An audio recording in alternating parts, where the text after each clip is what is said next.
પાટણમાં લોહીના સંબંધોને કલંકિત કરતી ઘટના પ્રકાશમાં આવી છે. તો પાટણથી સમાચાર સામે આવ્યા છે. લોહીના સંબંધોને કલંકિત કરતી ઘટના છે. પિતાએ જ પુત્રીને હવસનો શિકાર બનાવ્યો છે.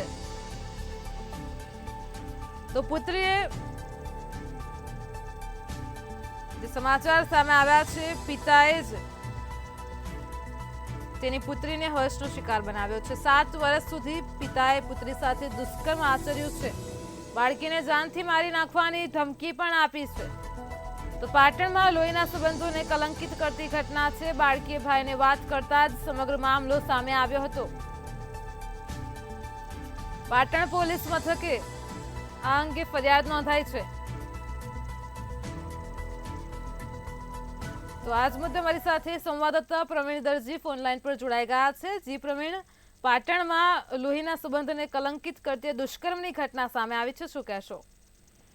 જે કહી શકાય કે ચોક્કસ કે પાટણ જિલ્લાની અંદર લોહીના સંબંધોને કલંકિત કરતી ઘટના સામે આવી છે. અને જે પિતા છે તે જ પુત્રીના હવસનો શિકાર બનાવી અને પીખીને દીકરીની જિંદગી બરબાદ કરતો હોવાનો કિસ્સો પ્રકાશમાં આવ્યો છે. કારણ કે પિતા જ અહીંયા હેવાન બન્યો છે. કારણ કે આ ઘટના છે પાટણ તાલુકાના એક ગ્રામીણ વિસ્તારની, અને આ ગ્રામીણ વિસ્તારની અંદર પિતા પોતાની પુત્રીને છેલ્લા 7 વર્ષથી હેવાનિયત અને હવસખોરનો કરી અને તેની પર બળાત્કાર ગુજારતો હતો અને કુકર્મ કરી અને ત્યારબાદ કોઈને કહીશ તો જાનથી મારી નાખવાની ધમકી પણ આપતો હતો. અને આ નરાધમ પુત્ર દ્વારા વારંવાર પોતાની પુત્રી પર બળાત્કાર ગુજારવાની ઘટનાઓ સામે આવી છે.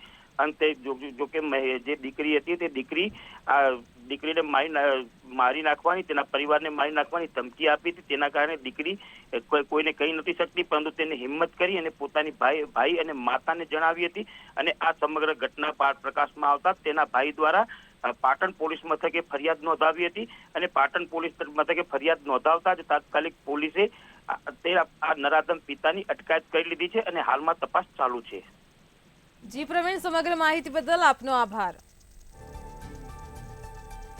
પાટણમાં પિતાએ જ પુત્રીને પોતાના હવસનો શિકાર બનાવી છે. દુષ્કર્મની ઘટના પ્રકાશમાં આવી છે. પિતાએ જ દીકરીની જિંદગી પીખી નાખી છે.